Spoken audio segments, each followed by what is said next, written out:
دلوقتي لو جيت سألتك ميسي ولا رونالدو أفضل، هتقول لي جمهور ميسي هيقول لي ميسي، وجمهور رونالدو هيقول رونالدو. طيب أسألك سؤال بصيغة تانية، بالنسبة للجيل اللي بعدك هيختار ميسي ولا رونالدو؟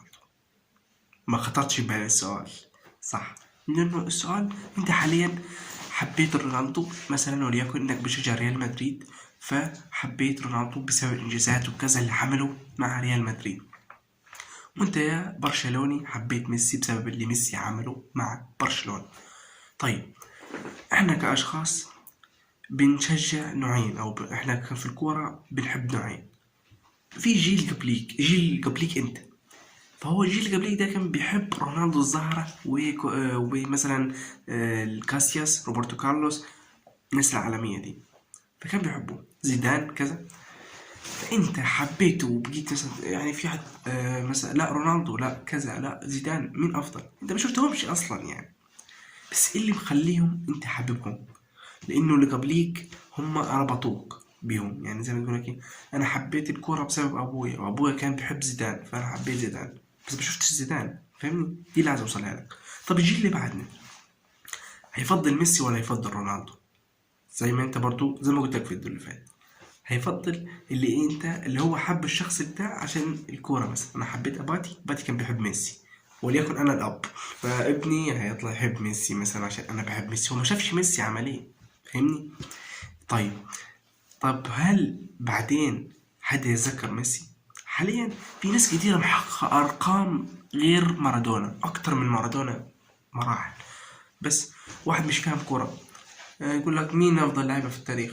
مارادونا ميسي، مارادونا رونالدو. يقول لك مارادونا يا اما ميسي يا اما رونالدو. هو شاف مارادونا؟ لا. هل عصر جيل عصر مارادونا؟ برضو لا. الفكرة فين؟ الفكرة في النهاية يعني نهاية كل مسيرة بتفرق مع اللاعب جدا. تمام. طبعا جمهور رونالدو حاليا ده دخل في الغلط. انا حاسس والله، حاسس بيك يعني.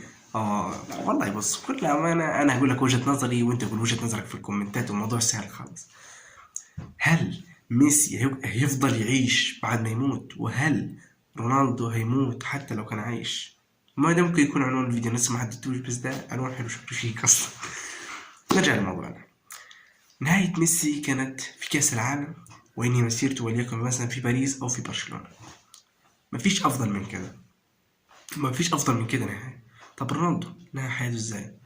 طلع من دور ال16 أو إن كان دور ربع النهائي على يد المغرب، وراح نهى حياته في النصر. ممكن كمان يجي يلعب لغاية كأس العالم وما يلعبش كأس العالم مع البرتغال. ممكن ميسي يلعب كأس عالم مع الأرجنتين ويعمل في إنجاز. تمام. فدي نهاية. ناس هتحكي عن نهاية ميسي ونهاية رونالدو.